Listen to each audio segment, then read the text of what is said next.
The elite know of a mechanism that is in existence. Every portion of the universe is contained in every tiny area of the universe. It's like a 3D thing. I can't get my... There it is. Look at this. Goal to create a verified ID of humans. The orb takes our photo and uses sensors to prove that we are three-dimensional human beings. There you are. Get ready, because we about to dive into all types of mysterious videos, disturbing theories, and footage that no one can explain. Hit that like and subscribe button, and let's dive in. From docking off from the Eiffel Tower to fishing via airship in a lake in California. One of the main reasons I believe they got rid of these. Having a personal flying craft, a vessel of personal exploration, where the possibilities and locations are limitless. That's something the parasites could not keep around. Cutting out the airships hindered not only our freedoms, it also solidified our dependency on oil for the next century, and setting up a narrative of how these fossil fuels are so limited. And with everything running on it, they had to charge a premium, as well as setting up realm-wide wars for the next century, fighting over the perceived precious limited resource of oil. Many ask with these airship photos why they never seen them before. In short, blame our history that we're taught, as I said in my previous video, leaving out all the good parts to keep it as boring and mundane as possible. And also, most have never even thought to look for them. I have, including schematics, like these mooring stations, and if you look to the left there, that's how they unloaded the passengers in these towers. Here's some schematics on them. They're real complex buildings for the time, we're told. These mooring stations were built on top of skyscrapers, equipped with elevators and stairs. That was the beauty of them over airports. They could be built anywhere, even on ships. They would have been a sight to see. Question everything, friends. Until next time. I want to ride in one, man. Let me get on one of those mooring stations and unload right there and jump inside and see the world. What if they had these things going on like your public transit system, like how we catch buses? Oh, just catch your airship to Egypt. It's leaving every day at 12 p.m. You just gotta make it, and it only costs you $10. That would be insane. But did they really have it like that though? This dinosaur's leg bone was taller than most people. In France, scientists discovered a massive thigh bone nearly 6.5 feet long and weighing over 1,100 pounds. The fossil is around 140 million years old and belonged to a giant sauropod, one of the largest animals ever to walk the earth. What's even crazier, it survived in remarkable condition. And if just one leg bone was this big, imagine the size of the dinosaur it came from. So you want to know the point of making up dinosaur claims? That's good. That's real good. Alright, listen to this. They tell you about dinosaurs because they do not want to tell you about giants. That's right, giants. Because if you talk about giants, you're going to have to talk about the Bible. And nobody wants to talk about the Bible, because when you talk about giants and the Bible, then you've got to talk about the Nephilim, which then brings you onto fallen angels. And trust me, they don't want to talk about fallen angels. Now just look at this, people. This is how they find most of those so-called dinosaur skeletons. They've never found one skeleton intact. See the red parts on this diagram? They're the parts that are missing. So don't tell me you know what a dinosaur looks like if you've never even seen a dinosaur in your life. If you notice, that skeleton didn't have any legs. So most of these so-called dinosaur bones that they're finding either belong to giants or dragons. You never heard anybody talk about dinosaurs living alongside humans. But we got stories in the Bible all day, brother. We've even got fairy tale stories like Jack the Giant Slayer. And to all those people who said that the dinosaurs was killed by an asteroid, where's the asteroid now? Don't say the Grand Canyon, because that's just a big hole with nothing in it. I want to know what you guys think in the comments below. Are they just covering up dinosaurs with... I want to know what you guys think in the comments below. Are they just covering up giants and dragons and saying that they're dinosaurs? Or were there really dinosaurs out there? Bro, we have AI that can scan people's eyes now, right? And tell if they're a real person or not. Like, you know how they say the eyes are the windows to the soul? This AI can basically discern if you are a real person or not. That's crazy.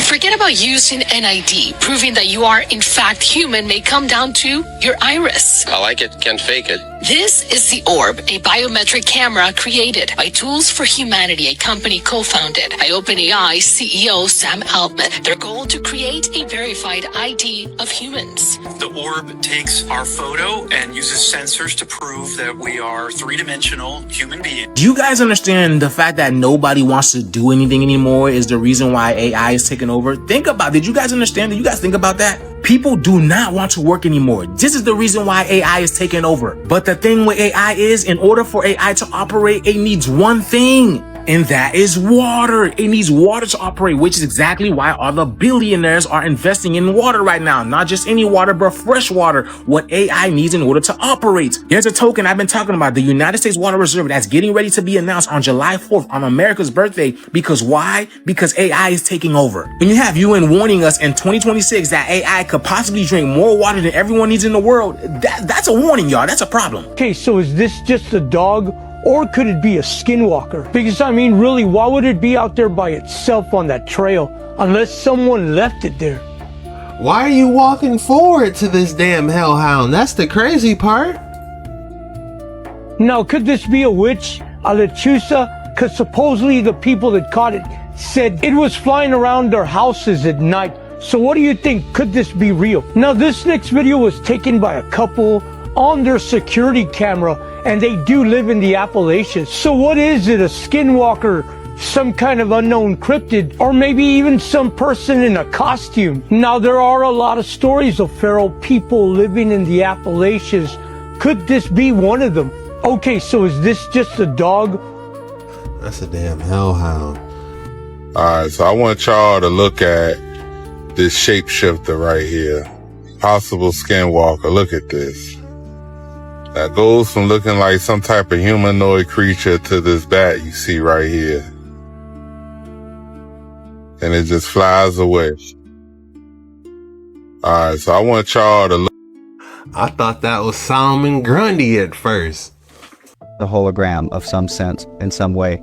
It suggests that there may be two very drastically different levels to reality, that the concrete reality we see when we look at these chairs and at the trees and the clouds and everything like that, our bodies are just one way that reality manifests, and that at some deep level there's a level of reality where everything dissolves into an ocean of energy that is holographically interconnected, where every portion of the universe is contained in every tiny area of the universe. So that implies that this notion that we go about our everyday lives with thinking of ourselves as separate from each other, and the cup is separate from the coffee that goes in the cup, and that these notions are somehow, what would you say, superficial or contradicted at a deeper level? They're artificial, definitely. And Bohm really stresses this, and it's a very interesting notion, because in our Western way of thinking, we're so attached to the idea that when we come up with a concept like an apple or an electron or whatever, that exists out there, and we forget, it's kind of like fish unaware of the water in which they swim, that the conceptual pigeonholes we use, words, to describe reality,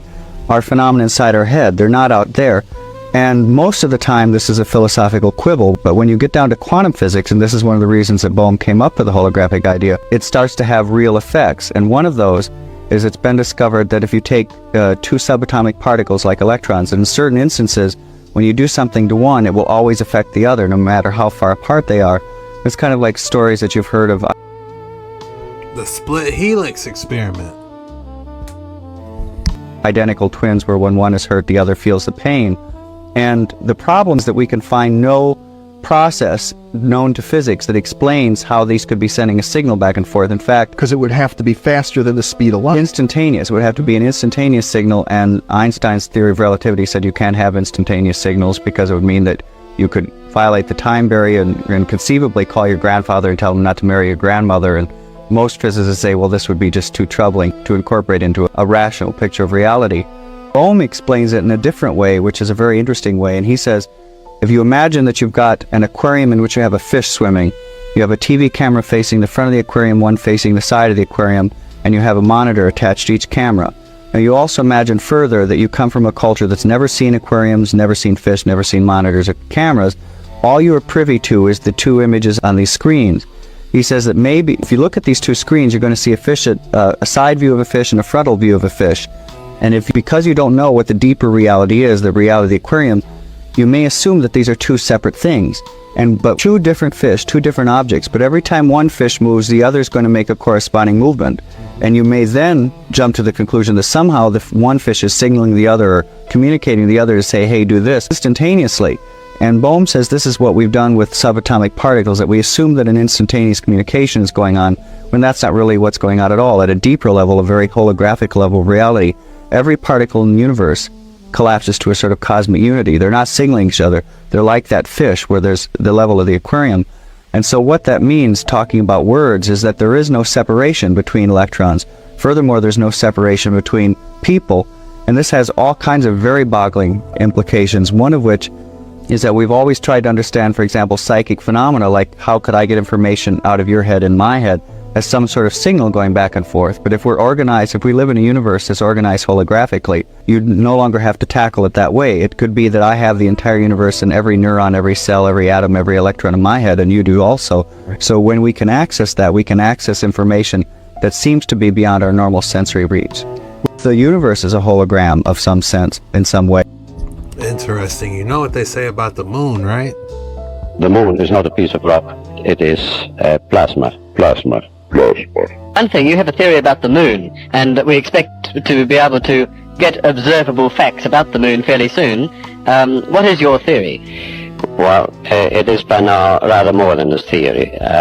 10 or 11 years ago, I stated to various scientists that the moon is not a piece of rock, but it is plasma, a plasma phenomenon, cosmic plasma, and that this fact will eventually be confirmed. I made certain predictions which were already confirmed in 1958, and the situation now is coming close to a complete confirmation.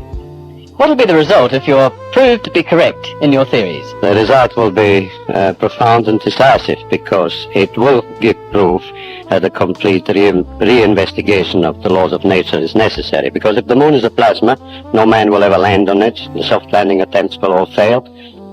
That means that the mass of the moon is far less than is currently assumed. It's in a different state of energy, and it has far less mass. That means there is no more explanation for the tides. If the moon, for example, had only 1,000th part of its current mass, then the tides would only be 2 inches high under conventional theories instead of sometimes 14 feet.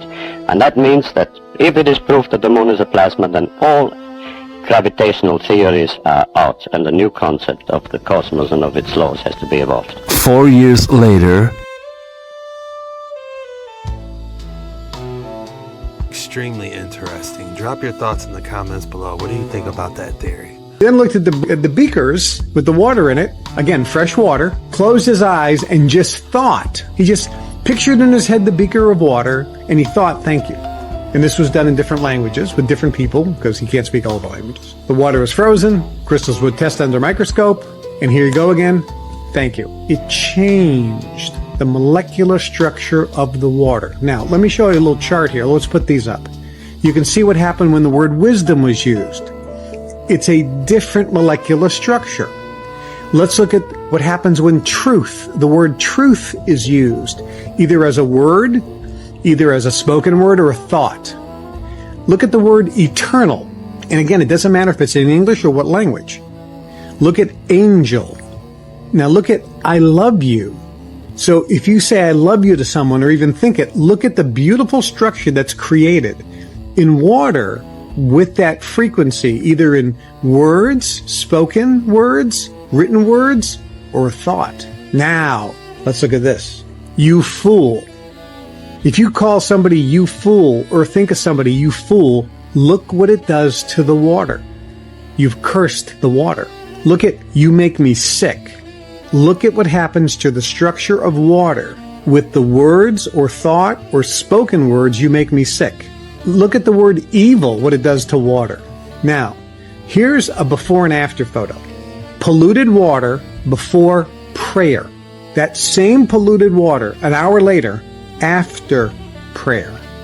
When you pray, you're changing the structure of water. When you bless something, you're changing the structure of water. When you have words written in your house on the wall, and water sees those words, the structure of water is changed for the positive or the negative. When you're playing music and words are being spoken, oh, I'm gonna you up, blah, blah, blah, blah, blah. It's having an adverse I didn't think he was going to say that. effect on the water structure. When you have beautiful music being played with beautiful lyrics, it's having a positive effect on the water. When you think positive thoughts, it's having a positive effect on the water. You are 70% water, remember? Your brain is 85% water, remember? When you curse somebody, you're adversely affecting them because it's affecting the water in their body. When you send blessings to someone, it's positively affecting them. It's because it's changing the molecular structure of the water in their body. But here's the good news and the bad news. When you curse somebody, yes, it's adversely affecting them, but the research shows that it has a 100 times more negative effect on the water in your body. You then looked at the beakers. Like that old saying goes, when you point at somebody, you got 3 fingers pointed right back at you. So like while you're yelling at somebody, I try not to even yell anymore because I can feel it in my chest. Like we weren't really meant to yell for somebody unless they're like in danger. I feel like unless somebody, you see something's about to happen, you like, yo, watch out. That should really be the only time you should be yelling. And as far as like cursing or like really going after somebody, I just don't feel right. And the other saying, sticks and stones may break my bones, but words may never hurt me. Man, that couldn't be so far from the truth. Oh my goodness. It's like words are spells, spelling. You know what I'm saying? I try not to get too deep into that myself because it's like I'm literally watching everything I say, but you kind of do. Activate submersible.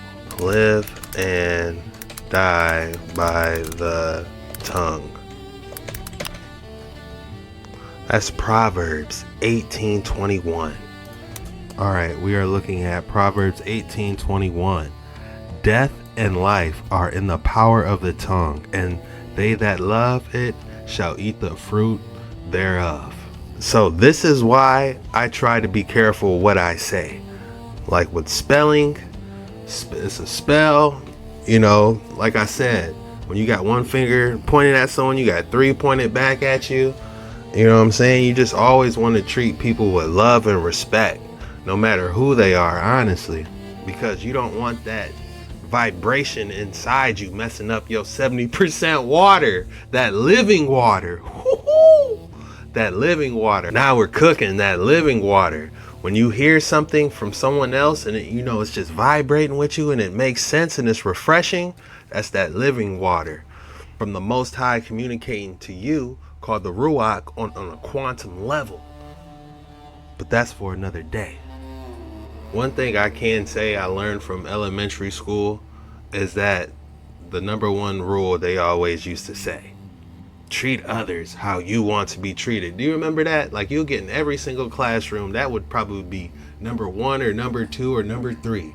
Treat others how you want to be treated. I don't want someone talking negative to me all the time. Maybe this is just too simple to say, but I feel like I have to say it. Nobody wants to be yelled at, being talked to negative, that's just my thoughts. I don't get any joy from someone making fun of, talking negative, speaking bad. I want the exact opposite for everyone. So just for dwelling in that space and trying to project that on someone else just isn't in my wheelhouse, and I just don't understand it at all. Like, I understand people can get mad and stuff, but wanting to do that, wake up, these people I can't stand on it's You gotta get them demons up out of you. Alright, so what's the chip thing in the hand? So anybody who scans their hand who comes in has an Amazon One account. And if they have an Amazon One account, it's going to whatever could be linked to their Amazon account profile. Whereas anybody who's inserting a card here is actually coming into the Hudson store, even though they're technically the same store. And there's only, what, 4 in the United States? There's only 4 Amazon Just Walk Out stores in just the United States. They've opened up a few new Go Fresh stores, so you can still use alternative payments there. But for Just Walk Out, Walk In technology, it's just the 4. One's going to be in New York, one's in Los Angeles, one's going to be in Chicago, and one's right here in Nashville, Tennessee. Fantastic, perfect. Thank you so much. Alright, so what's the chip thing in the hand?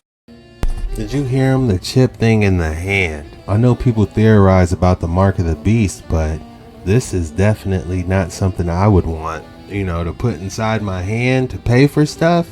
No. It seems like everything's going according to plan. They're getting rid of the penny. What's next? Now they got these trying to make it easier.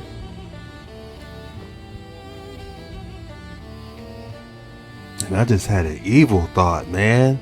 Imagine a robber, you know, someone that's ruthless, that's trying to get your chip.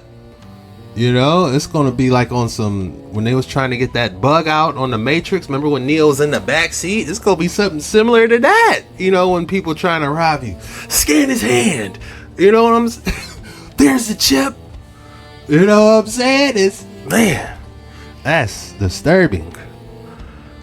Did you guys hear what the TSA is doing now to try to get people to use the real ID or digital ID to get through the frickin' airport? This is exactly how they unroll these things. They do not do a mandatory thing that gets pushback. Instead, there's an advantage to doing it or a disadvantage to not doing it until enough people do it, and then they'll make it mandatory. Listen to this. No real ID, no passport, no problem. The TSA has proposed a new rule where passengers traveling without either form of identification would pay a fee of $18 in order to have their identity verified by a new biometric kiosk system.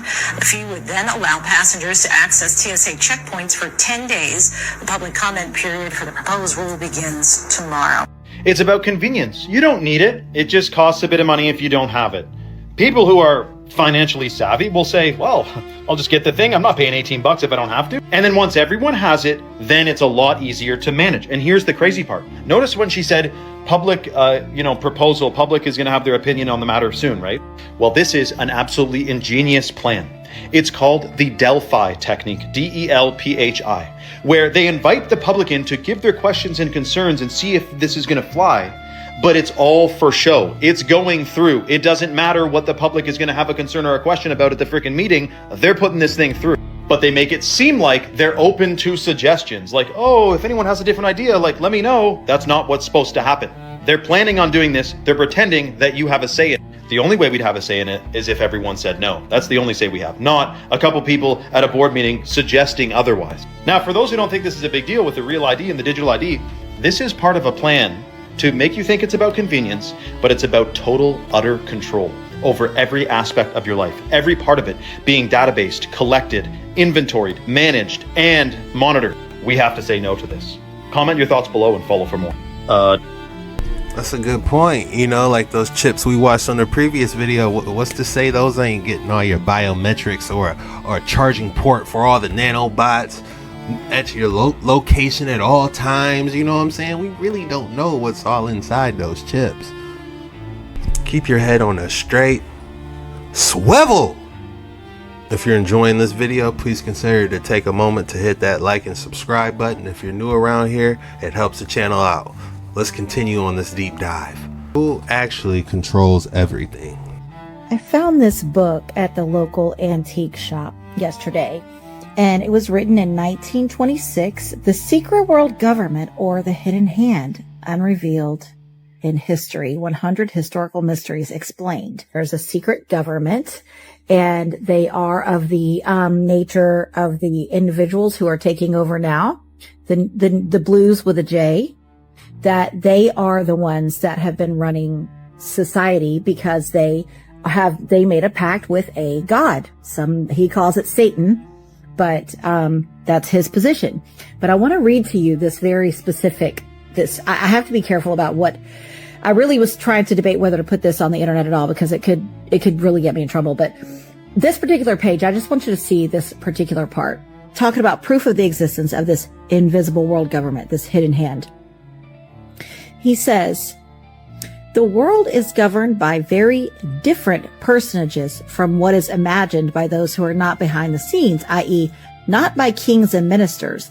Disraeli said not others, but different, which means not the kings, ministers, or other similar men, but absolutely different, possibly even of a different race.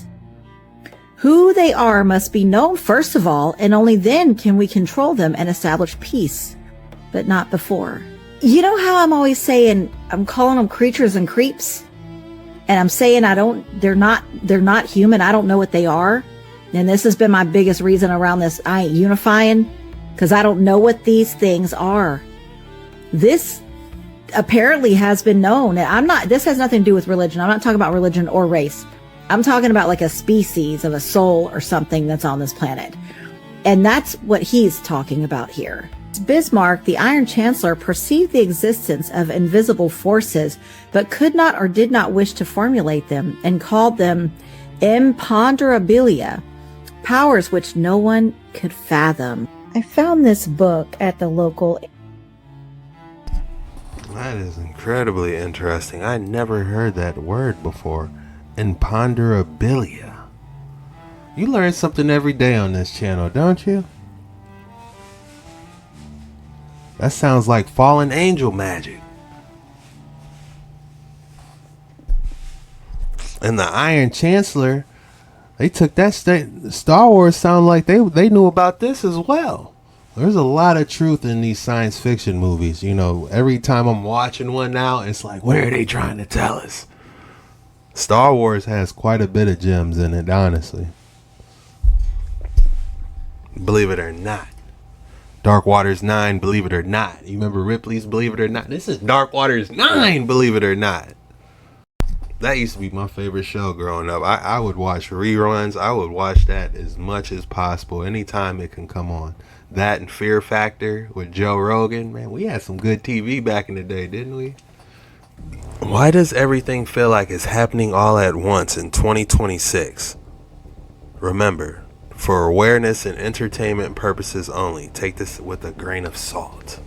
The speech is already written, and we might just get hit with the biggest reveal of the century. According to a UK filmmaker, a Trump administration insider just told him that a full disclosure speech is planned for July 8th, 2026, where Donald Trump will reveal to the world that we humans are not alone, that aliens are real. The filmmaker Mark Christopher Lee, who's directed his own UFO documentaries like UFO Encounters of the Fifth Kind, claims he personally trusts his insider source, who has been extensively vetted for legitimacy, who says that Trump's speech has already been written, set for July 8th, the anniversary date of the Roswell UFO crash, where he will tell the world for the first time in history that extraterrestrials and UFOs are among us. Conspiracy theorists have been on an absolutely generational run lately, but given Trump's history of being the loose cannon that he is, it's highly possible this disclosure may come out even earlier, or maybe not at all now that this insider has leaked it to the world. It is interesting to note, however, that Steven Spielberg's next big film, Disclosure Day, which comes out just a month before on June 12, 2026, is also about exactly this, a global revelation of extraterrestrial life. Have the UFO transparency hearings, the Nazca mummies, and the normalization of alien sightings in the news over the past few years, and now this movie, all part of their plan to warm us up to quite possibly the biggest revelation in human history.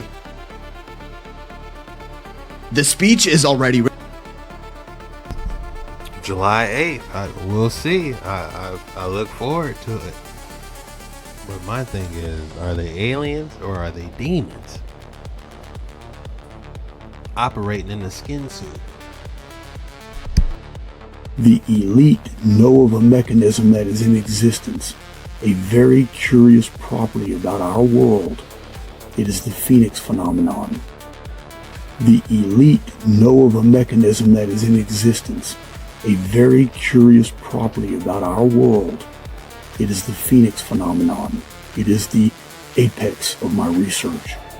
The Phoenix phenomenon only activates when humans have reached a level of sophistication and enlightenment that the elite can no longer maintain a control over or exercise any authority over. Well, I feel like we're getting close. You know, a lot of people are waking up.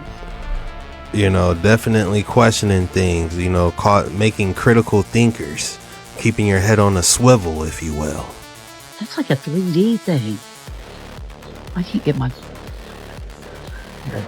Look at this. That's weird. So weird. It's crazy. It's like 3D.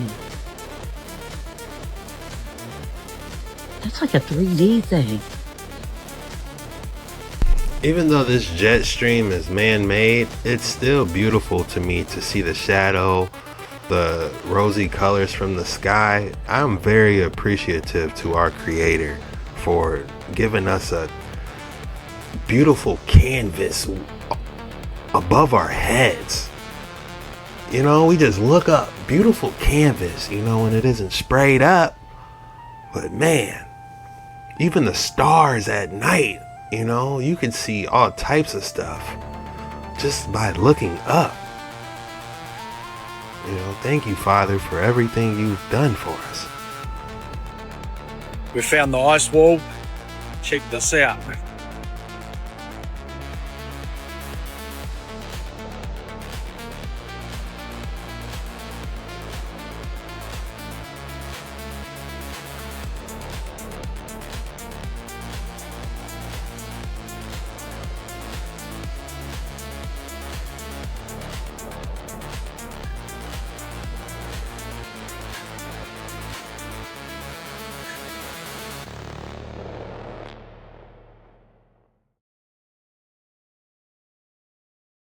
We found the ice wall.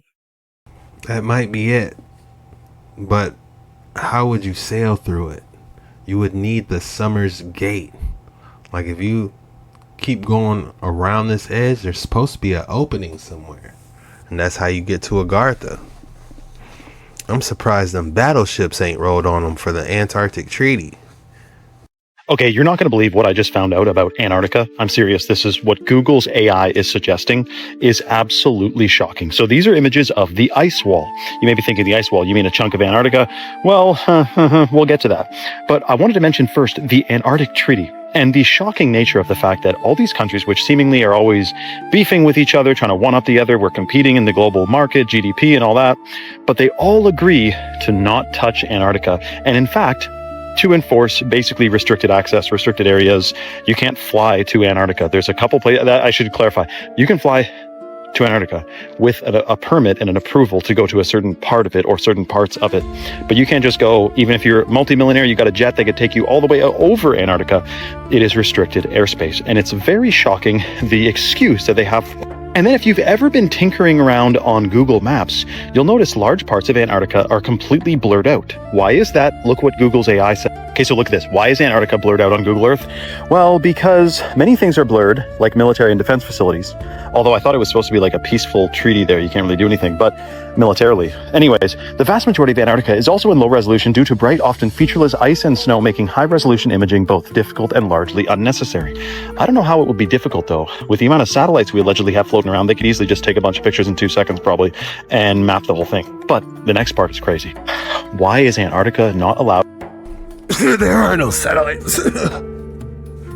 Man, it's nippy out here. To be explored. They say human activity and machines could disrupt the delicate balance that exists there. So you're telling me we can't go explore Antarctica because of the delicate balance that we could disrupt, but we can chop down the rainforest, dump 1 billion pounds of glyphosate, a toxic pesticide, in North America per year. We can spray heavy metals from the sky to increase the climate's health, whatever they say about that. But Antarctica is just an no hands, no go zone. Now, just putting it out there, the alternative to the official story of what's going on at some ice wall is that we've been totally lied to about what we're even living on. This is our known Earth. There's a ice wall and several other ice walls and other continents. And I know you may be thinking, there's no way. I'm not saying there is a way. There could be no way. Of course, if you grew up watching Universal Studios, NASA, space missions, Apollo and all that. But let's just say we've been lied to about so much, don't put it past them to have lied about the very nature of what we are even freaking standing on right now. This is probably where the dragons are, if you ask me. Soon as the 5G, 3G, probably when they started 3G, or even doing radio, like your local FM, AM radios, the first MK Ultra, you know what I'm saying? That's probably when all the dragons was like, look, I'm not vibrating to these frequencies. We're super sensitive to this. You know, we got to rotate. So they migrated like birds. If you got these massive creatures, they migrated like birds to new land. That's something to think about, guys. But could this be the new frontier? You know, it's I can't get enough of it.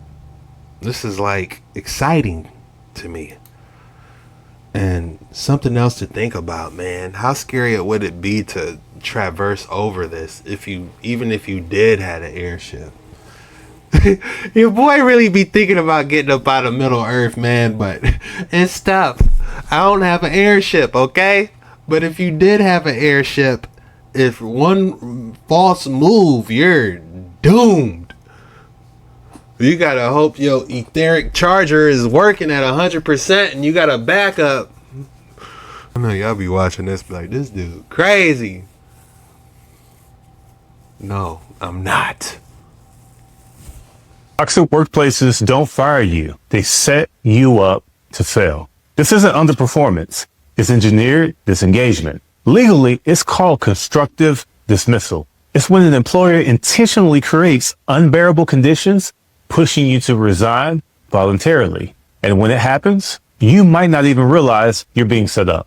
Here are 5 signs you're being forced to quit. Number 1, your responsibilities are stripped away. Number 2, you're accused of not engaging while they're isolating you. Number 3, your manager suddenly micromanages every task.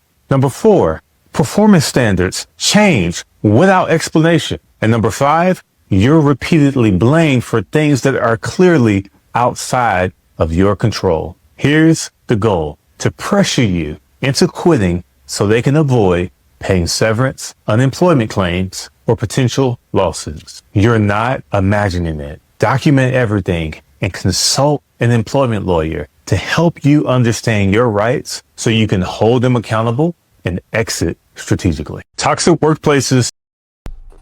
What I would do was, if I had a toxic manager and they put me in this situation, which I believe they do the same thing in Japan. They don't fire anybody in Japan. They do what this gentleman just said.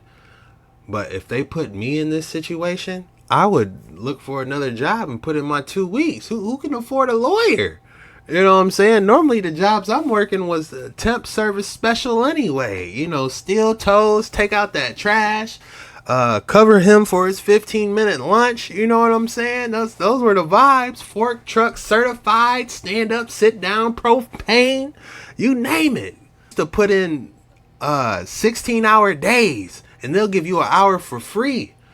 If you work 15 straight at the paper mill, if you were okay to go, that paper mill, that was on some deadliest catch type of work, man. You really get a camaraderie with your co-workers on that paper mill, because, you know, paper be exploding, going everywhere. You know, that's a tough job. I kept telling them the whole time we're working, man, we need to be on the deadliest catch. This is a tough job. Going inside those machines, ripping that hot paper out. You got roaches crawling everywhere because they eat the residue from the paper. It stank. That was a nasty job, but you could write your own check. You can work 80 hours a week. You know, as soon as you get home, it'll be time to go to work in a couple hours. But hey, that paycheck was fat. Your boy was there. I still got my steel toes. I was that coworker making fun of my other coworkers for only doing their regular shift. I'm like, you ain't sign up for OT. Y'all walking the wrong way. Come get this money. Your boy trying to get healthy, y'all. Smoothie on deck. I only put it's only frozen berries and orange juice. It's a healthy breakfast. I can't be eating Jack's pizzas, frozen pizzas, and fried chicken all the damn time. I've been feeling it, man. I gotta do better. Ever notice how the people who have no idea what they're doing somehow keep getting promoted? That's not random. That's what happens in workplaces that reward visibility instead of actual competence. So here's what's happening. Most organizations don't promote the strongest performers. They promote the safest ones. The people who never rock the boat. The people who make upper management feel comfortable. The people who nod, smile, and keep everything smooth and on the surface. Because real confidence, real skill, and real leadership, that makes weak leaders nervous. When you're genuinely good at your job, you unintentionally expose how much control the people above you don't have. So instead of building strong leaders, these systems recycle the weak ones. They reward the loyalty over the leadership, the compliance over the vision, and the comfort over the growth. And once that cycle starts, every layer protects the layer above it.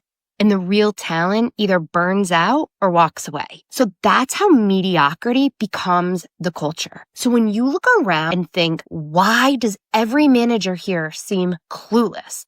It's not bad luck. It's structural. They're not failing upward by accident. They're being rewarded for being unthreatening.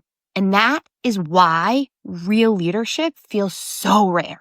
Ever notice how the people who have no idea what they're doing? This lady just spoke facts on top of facts. I have noticed that at a couple places where hard work really wasn't rewarded. It was the people that were, being buddy with the higher ups. You gotta have the support of your peers in order to move up. They could care less how much you know. It's how much they could teach you and how much they like you. Because if you're, hey, we're going out for drinks after, we're going to go grab a bite to eat after work. Come join me. Sure, I got nothing else better to do. That's what they want. They want you hanging out. You'll move up real fast. Hey, man, we had a blast last time, man. We're going to do it again. You're a funny guy. That's how they do it, man. You gotta be buddy with the higher ups. But one thing I'll admit, the paper mill, man, when you have to work hard, like if you're at a job that requires a first hand, second hand, third hand, and everyone literally counts on everyone for production, I've seen people that work hard move up on those type of hard working environments. But on a corporate structured level, where it's office and you on the computer most of the time, you better bet your bottom dollar, bucko, that whoever's coolest with higher up, they getting up first. Drop your thoughts in the comments below if you've seen this before. I've seen people, hard workers, qualified with degrees, and somebody that just came in that had them all laughing, that was hanging out with them after work, got the job, the new production manager first, before homie that's been working 12 years. You're a good worker. You're a little too good at your job. We need you working at your spot. I remember this dude venting to me, like this was my first day working as a temp at this company. I ain't gonna say the name, but this dude was telling me, yeah, that's how that guy, you see that guy there, he got up instantly, But there is a certain time in your life you gotta look in the mirror and say, what am I really worth and what do I really want to do? Make a plan and make it happen. If you broadcast what you desire and what you want on the right frequency band, in the right way, it will vibrate molecules in the physical universe and change the attraction of these molecules so that what you want starts to physically materialize. And the way it physically materializes is the universe creates circumstances, conditions, situations, events, and people that will all go together miraculously so that what you want happens and what you desire to attain actually materializes. If you broadcast it to your essence by yourself on repeat. Let that continuously be on repeat, what you want. Don't go out telling everybody, yeah, I'm gonna do this, I'm gonna do that. No, keep it to yourself. Broadcast it to yourself. You are impregnating that idea, and it begins to manifest when you continuously do that. I see what he's talking about. Man, this was the perfect clip right after I said what I said, wasn't it? This video is low-key cooking, y'all. I feel like all of us are going through these problems. You know, we're grown on this channel. You know, we ain't gonna care about no damn Grammys. Did y'all see that?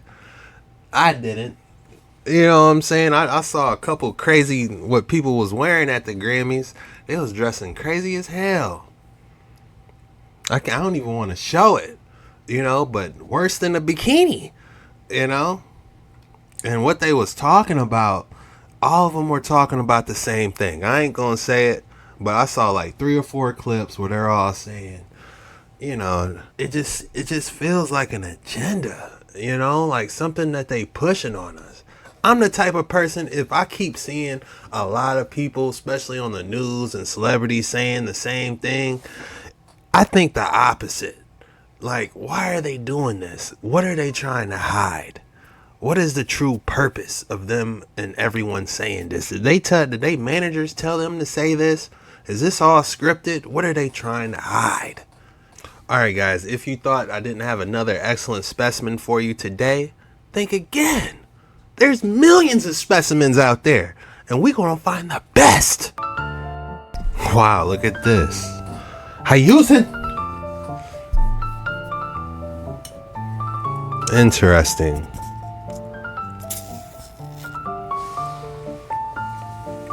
It doesn't say the name, but if I had to guess, we got some type of quartz. But those red things around it, it looks like it got like a horror aspect to it, like a, you know, like a scary horror. If I had to rate this piece, I would give it a 7.7. But I feel like it could be a little bit higher. I would do a 7.7, and I would call this the Cursed Stone. What would you guys name this? I know you guys can do better than Cursed Stone. That's just the best I got. You know, that orange just around it gives it that horror feel. Like, not really pretty, but interesting and cool to look at. Now, if there were giant trees, there had to have been giant trees that had fruit.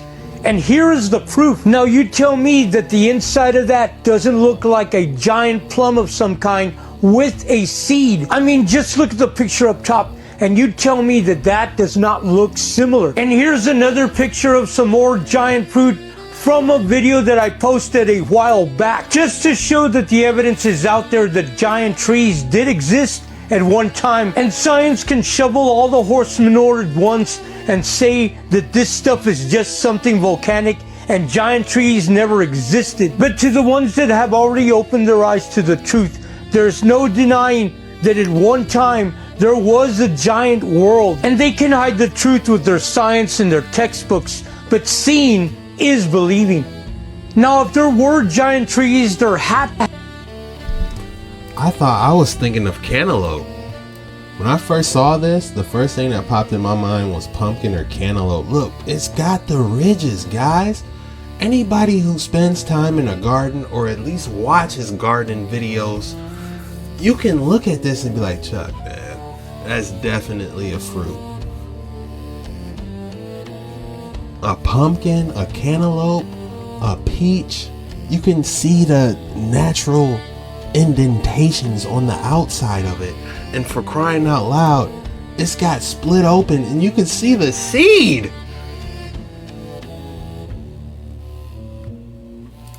What else are you gonna say this is? Somebody please tell me what else this could be then, if it's not a giant fruit.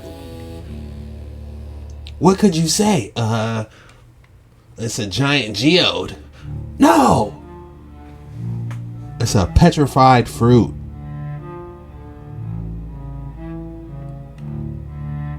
That's incredible, guys.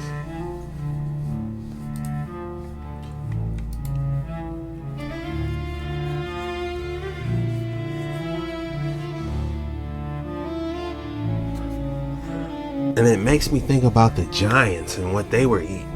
Because the book of Enoch was talking about that the giants' hunger just went crazy and they just started eating everything.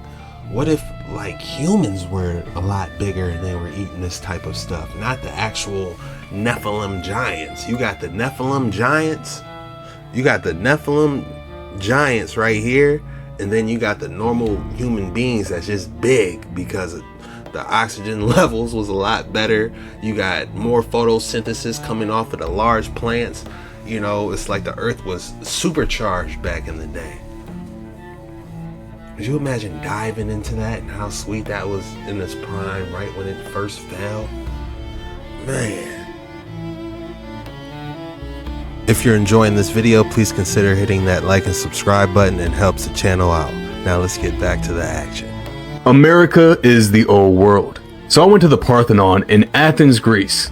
Nashville, Tennessee, to check out this exact replica the Matrix says was built in 1920. Really sit with that for a second, because if you were blindfolded and dropped off here randomly, you'd swear you're standing in ancient Greece. Now what's interesting is before Nashville was known for country music and whiskey, it was originally called the Athens of the South. But that's just the cover story, because once you start paying attention, you see examples of ancient architecture all throughout Nashville. A lot of you locals have seen these Greek and Egyptian style buildings. And it doesn't matter where you are, right? Every major city in America has these old world structures. Rome never fell. The founding fathers, all Freemasons. They didn't build any of this, they found it. The government buildings, the monuments, the capitals, these were all already here. So why is there an exact replica of the Parthenon in Tennessee? Well, the story goes is they first built this as a temporary structure made of wood and plaster for the 1897 World Fair, which we were also never taught about, right, is these World Fairs. Then they rebuilt the permanent structure 20 years later. But there's two problems with that. Since when does a temporary structure last 20 years? And then two is I did a bit of digging and found this book that came out with the World's Fair, and it debunks the whole thing. In here, it was originally described as a permanent structure. It says nothing about wood and plaster, but stone, brick, and iron. It was listed as fireproof. This alone proves somebody is lying. Now, this place is also the holder of the world's largest set of matching bronze doors in the world. Now, for reference, I am 5'11". These doors are 24 feet tall and weigh 7.5 tons each. So I'm talking to one of the workers here, and she told me the doors were supposedly built in Long Island, New York. So I asked, okay, well, how were they moved here? You know, 4 15,000-pound doors, surely that's a feat everyone would want to document. Well, no official comment on how the doors were moved. No construction photos either. Nashville is suspicious, and the construction photos for the actual building, only 2 of them. Both Photoshop. If you really pay attention and use your discernment, you can see the scaling in this photo is completely off. And in this one, it's always the same thing. You see a fully erected building with some scaffolding slapped around, and that's all the proof they need. And then you look at the supposed architect. You mean to tell me a Civil War veteran, Master Mason by the way, laid out the blueprints for all of this? No. You gotta understand secret societies, rewriting history. Go see my last post about the World Fairs. All these World Fairs were coordinated by Master Masons, and these events were indoctrination points. They were international projects where secret societies would start rewriting the narrative. Anyone who's dove into Freemasonry knows how obsessed they are with all this stuff. Go look back into the World Fair's photos and you'll see it. All these places look like ancient Greece. Chicago, New York, St. Louis. Go back to the World's Fair for Nashville and you will see a giant Egyptian pyramid, the Mystery School, the Greek Initiation Temple, the Phoenician Bridge or Brotherhood, all in the guise of American progress. This is their religion. This is what they do. Go to any major city in America and you will find these buildings that weren't inspired by the old world, but are the literal remains of it. America is the old world. Shout out to I Am for that deep dive. It is interesting, man. And he's right, man. It's not once do I remember them talking about world fairs in my social studies class, history, anything. You know, it was the Boston Tea Party, Mayflower. That's all I can tell you. The rest was just, you know, Underground Railroad, which I think was something completely different. Like there's underground networks to all these ancient buildings we see, not cities but buildings. Like anytime you see an ancient looking Tartarian looking structure, if you will, they have an entire underground network I believe those underground tunnels, those were literal underground tunnels, like in Chicago. Like people talk about, it's a whole underground world, you know. And it's crazy to me that they said these were fireproof. Speaking about Chicago, what happened to all those ancient buildings, you know, in Chicago? They said that cow, you know, had a mosquito itch and kicked over a lantern, allegedly. That's what they say. You know, this was designed by the looks of it. You know, they wanted to get rid of all these old world structures. I'm starting to think all these older wars were to get control of all these reset buildings. If you ask me, they're hiding a whole different narrative. At least talk about it or acknowledge it. It was completely avoided in those textbooks. Because what is the social studies teacher going to do? He's going to get the latest edition of his teacher's edition textbook. The social studies teacher is going to get his teacher's edition of the social studies textbook, and he's going to give all the kids, hand out all the kids their children's edition. What you going to do? Write your name on the first cover. This is your book for the entire year. He has all the answers, everything he needs in that book. I know this is true because I seen the teacher's edition book. It had the question and then the answers right under it. You know what I'm saying? As a matter of fact, Fire Marshal Bill, let me show you something real quick. They don't want to talk about it. They ain't never talked to us in elementary public schooling. They don't want to talk about it. So what does your boy do?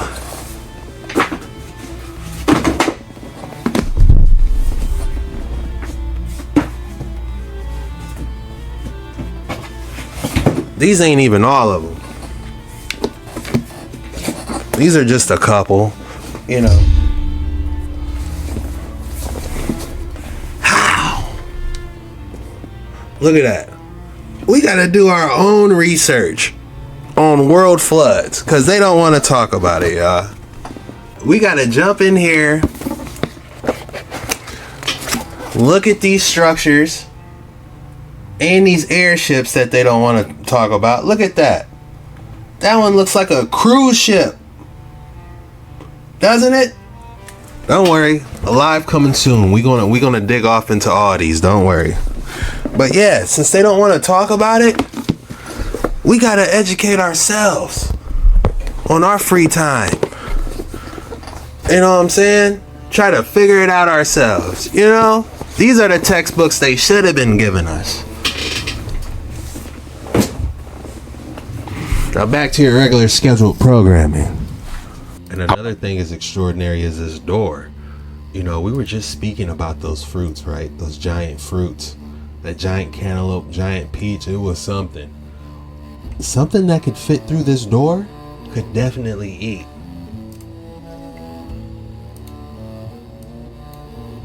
Something like this is what I'm thinking. Do you see the correlation? Drop your thoughts in the comments below. These giant humans, these giant doors, something ain't adding up here. I googled 0010110 and I got this OSTI.gov article that talks about time travel, and it's the first link that pops up. And I find this quite interesting because before that used to be the World Scientific article, but this one in particular is interesting because it's from 1996. And the World Scientific Forum article about 0010110 was from 2012. And I haven't heard anybody talking about the 1996 time travel reversal with 0010110 on the barcode. This is an interesting document. I'm going to give it a read. It's interesting that this is what's being prioritized and being pushed up to the top. It's not even in the title anymore. It's like, I understand the World Scientific Forum, they used it in the title, and not, you know, of course it's in the title, and then now here we have it's in the barcode. I googled 0010110. Time reversal. Man, I sure would like to get the Powerball numbers and then use that patented to get the numbers right. Man, we'll be rolling. All of us would be on the airship in no time. I create a a damn airship that's like a cruise ship for all of us. How many followers I got?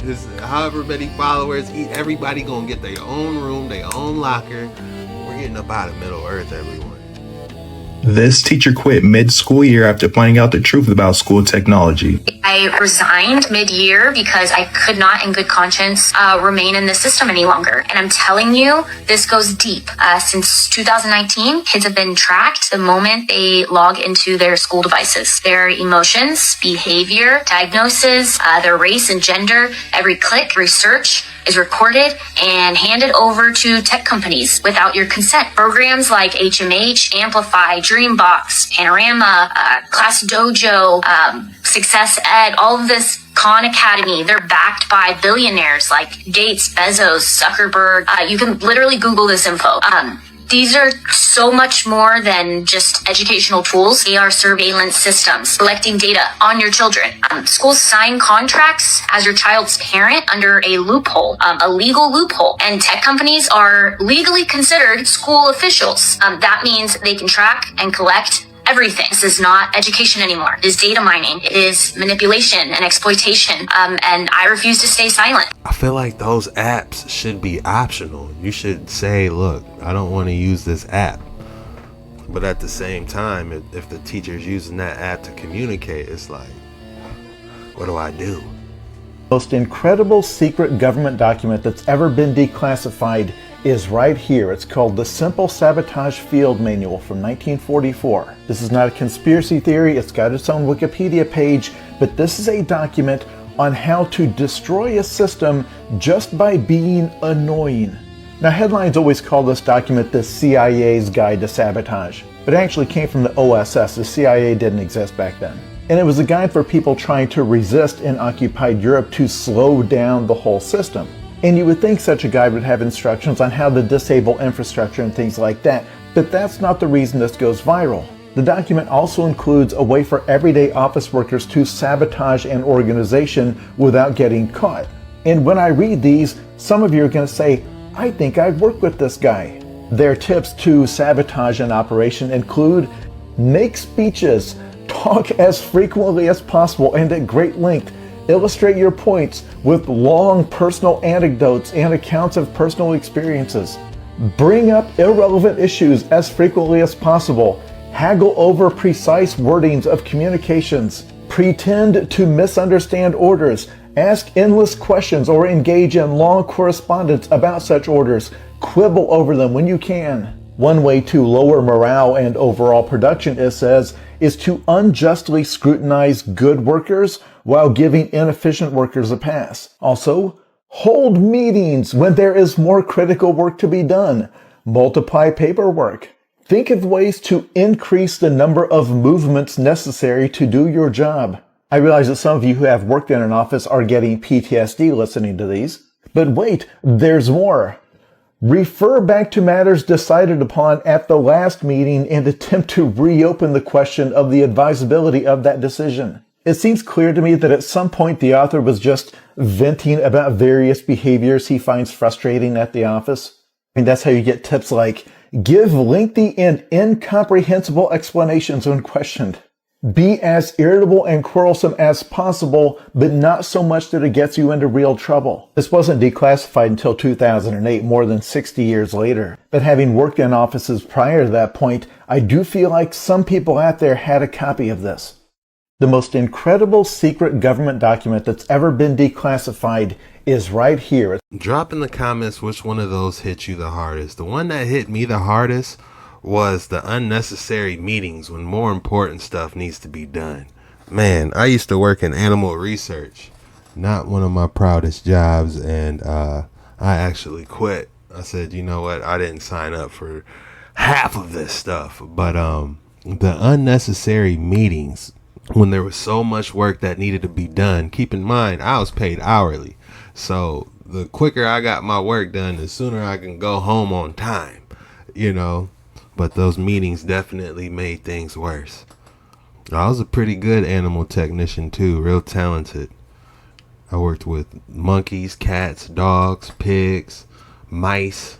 You had to draw like 30 different dogs' blood in like a certain time frame, you know, and there was certain angles you had to do, like a phalange, you know, the back, there's a vein at the back right of the dog. You'll have to hit the vein just right. If, you know, if the dog was moving too much, you know.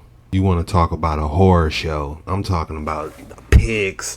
You know, these are like 50-pound pigs, and you got 150, 160-pound, you know, person trying to hold this while you got a needle in your hand trying to do the pig blood draw. And it gets, you got the pigs, you know, they'll feel like they're winning if you don't got a good hold on the pig, you know what I'm saying? So the pig is moving because the person can't really hold the pig straight. So the pig, you know, it's moving, it's feeling like it's getting more inches with every movement, and bam, you know, I've seen so many people get a bloody nose from the back of a pig skull, because, you know, them pigs tough, you know, and they bite hard too. I got bit by like 4 pigs. You got to be quick though, you know what I'm saying? I actually got bit once by a pig, you know, and it just was because I was playing too much, you know, but I was real good, man. And when I held the pig, you know, I was so calm holding the pig, you know, it'll fall asleep. And I have my trainer look at me. He's tapping the pig like, you know, what's wrong with this pig? You know, it's not supposed to do that. And the pig will wake up, you know, and start moving. They started calling me the pig whisperer, low key. I love those pigs for some reason, you know. Those pigs were a lot of fun to work with. But a lot of people didn't like working with them because they were so heavy, you know, and it was a fight. You know, sometimes you'll have to go in there in full football gear, and you got 50 pigs that need a blood draw, man. You're going to be sore for the next couple weeks after that. This video is going viral on Twitter right now, but not for the reason you might think. This is a professional, controlled demolition of this skyscraper somewhere in the United States. The problem is, many people notice a similarity to it in regards to something that happened 24 years ago. Here we have a lesser known angle of Building 7. That one didn't get hit by a... They said it was from fires. But the fires in Hong Kong, 7 towers caught fire. They burned for almost 48 hours. And none of them collapsed at free fall speed into their own footprint. Now, officially, it happened to happen, man. A fire can weaken the structural steel. Don't worry about what architects and engineers say, but fires apparently can cause it to drop just like that. For the first time, though, in recorded history. Now, I would have expected something bigger to come from this, now that it's been 24 years. But seemingly, many people are still sleeping. Again, the Hong Kong towers, almost 2 days on fire, still standing. Let me know your thoughts in the comments below and follow for more. For entertainment purposes only, do your own research on everything. And that's why they keep you constantly distracted with external things. Because they don't want you to know that your body is the most advanced technology on the earth, and that your mind is in charge of 50 trillion cells that religiously obey every thought command that you project. You are literally in charge of a universe inside of you. But they want you to think rocket ships and iPhones are very advanced technology. But look at yourself. No one can replicate the human body. Except human beings in general. Having kids. That's replication in a way, and I believe that's one of the most beautiful, out cold things a human could do. If you don't believe in Bible or end time prophecy, I'm going to change your mind right now. Revelation 16:12 says, "Then the sixth angel poured out his vial on the great river Euphrates, and the water thereof was dried up." This is a chart from 2002 to 2026 of the Euphrates River drying up year after year. But we have a prophecy in motion, but what's the result of the prophecy? The Euphrates River is literally drying drying up to prepare for the kings of the east to make it to Armageddon. But if for some reason you don't believe that's actually happening, let me show you a headline from just October of last year. It says, Iraq is facing the worst drought in history. The Euphrates is on the brink of environmental collapse. The Euphrates, especially in southern stretches, has fallen so far that entire sections look more like broken pools than a river with momentum. All over the world, nations are moving troops, building weapons, and preparing, but they don't realize what's coming. Revelation 9 says 4 angels are bound at the Euphrates River. They will be loosed to bring death and destruction to a third of the world. This isn't a theory. This is prophecy. The stage is setting, and the world is unknowingly waiting for judgment. Year after year, as you watch the Euphrates dry up, it's almost like watching a time clock count down to zero. Are you willing to put your eternal security betting that Jesus will not return? Whenever I hear about the Euphrates River, that Gilgamesh video always pops up in my head. It's like, was there some type of underground tunnel that led them to see that Gilgamesh video? You guys know which one I'm talking about, and if you haven't, you are missing out. You need to go back and watch some of my older work where we vividly did a deep dive on that Gilgamesh tomb. There's 3 of them. You know, there's 3 different bodies by the looks of it, but it's absolutely crazy deep dive. Drop your thoughts in the comments below. Is there something else under there that no one has captured video of yet?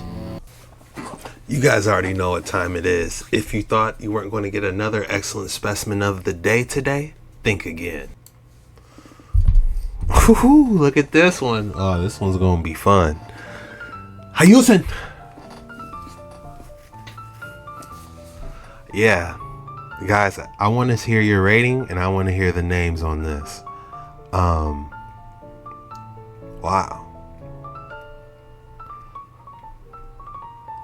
I am going to name this the Charcoal Flame Boat.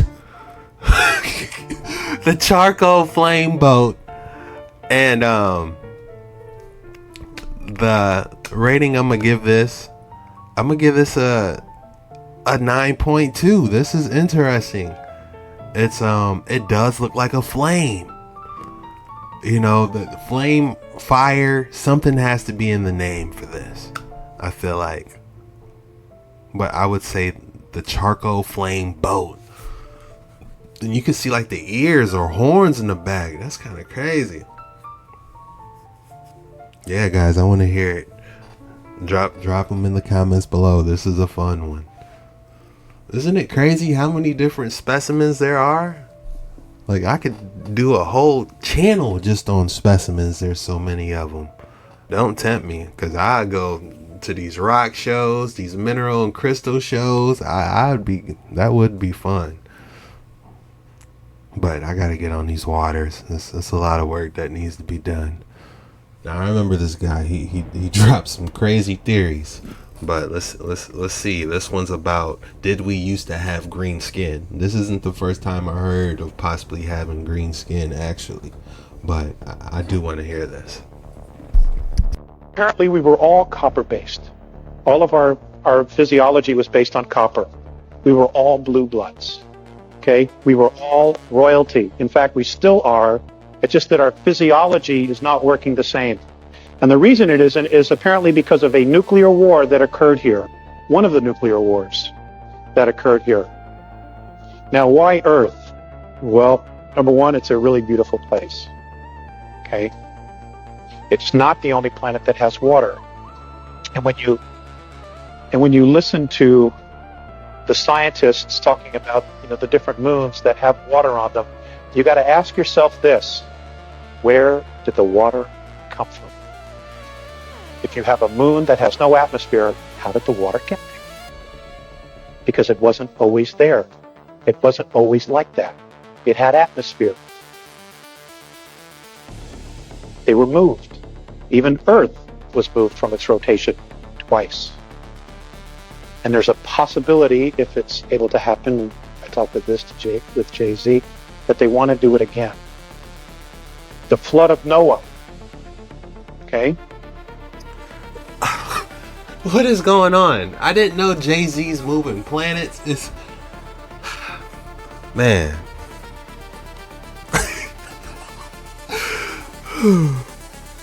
Was a moving of the planet from its original orbit. That's what caused it. Okay, we're talking about huge motherships that just hook a little chain to the planet and just move it.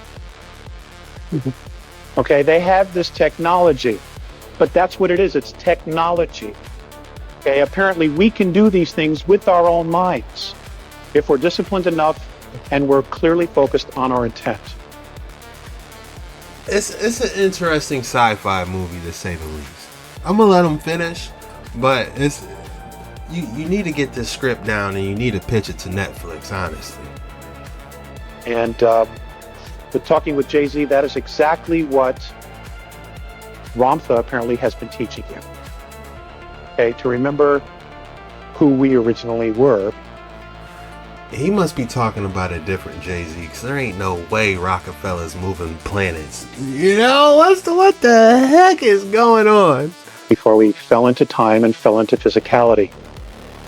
So I will read this. In your linear time of third density measurement of 439,231 rotations ago, war on a grave scale occurred in your solar system. This aggression occurred against those on your worlds that included not only you Terrans, but also those of Nibiru. This invasion of your system by Orion was led by a queen named Suti.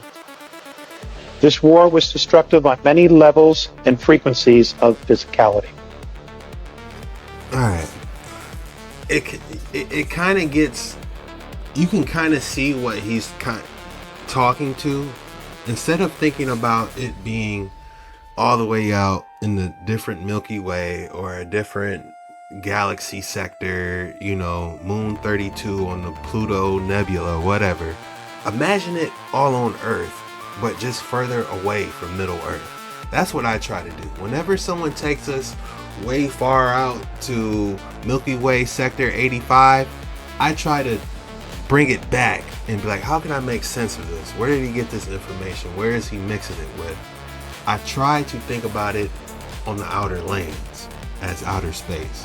Whenever someone talks about outer space and they're giving you all these crazy theories, there might be a little bit of truth in there if you switch the paradigm up a little bit and think of it as being further out in the outer lands from Middle Earth, if you will.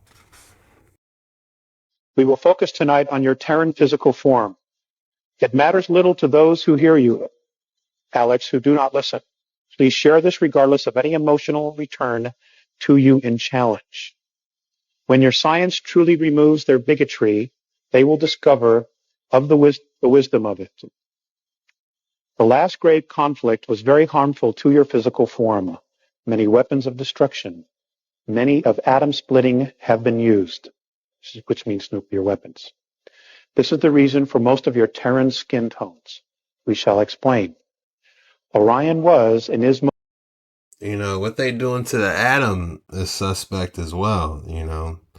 People say that, these aren't my words, but people said, you know, what happened to, you know, Shima over there. They said everything's back to like how it was. How come there's no, you know, stuff sitting around like Chernobyl? And that's all I'm going to say about that. Most interested in the females of your race because of the procreation, reproductive, and genetic strengths. We want to share the fact that much of your Terran history has been misleading in its truth by those who eventually conquered in control of your solar system. Nibiru won, but only a short battle before they and other outposts were forced to leave your solar system because of genetic damage. Your original races were green skin. This we know because of large copper traces in your Terran 22 blood types. Also, the pituitary and thyroid were fully functional. The genetic damage to these organs was caused by radioactivity in air and all things of contact. The air was like this for a long time. That's why they say the people outside Middle Earth, like all the way out in Agartha, they live to be, what, 300 years old? They ain't got all that stuff in the air, allegedly. These are just theories, by the way. This entire video, just theories. It caused the genetic memory of these organs to be closed and almost atrophied. Your world experienced drastic changes in climate and massive magnetic fluctuations. Your different skin tones, spraces, are a result of an edema damage to your blood. It was then necessary for survival to create self-sufficient and contained environmental habitats, both above and below the earth. Now, folks, if you guys noticed that paper he was reading, that was a script he's going to pitch to Netflix. This is what the Garden of Eden was. It was an artificially created environmental habitat. Okay, it's like you take, like what Richard Hoagland's been talking about. You know, you take a dome city, you build this dome, and then you terraform it underneath that. It's exactly what these were. He literally just admitted to the firmament, by the way. You know, I don't know if he's saying just the Garden of Eden had a firmament over it, but I think that's what he did say, but it's a little bit bigger than that if you ask me. Unless he's claiming Earth is, the entire Earth is Eden.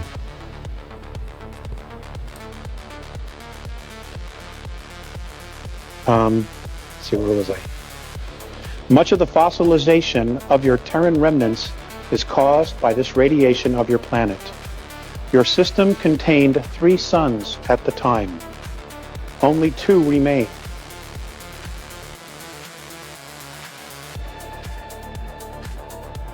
I'll read that again.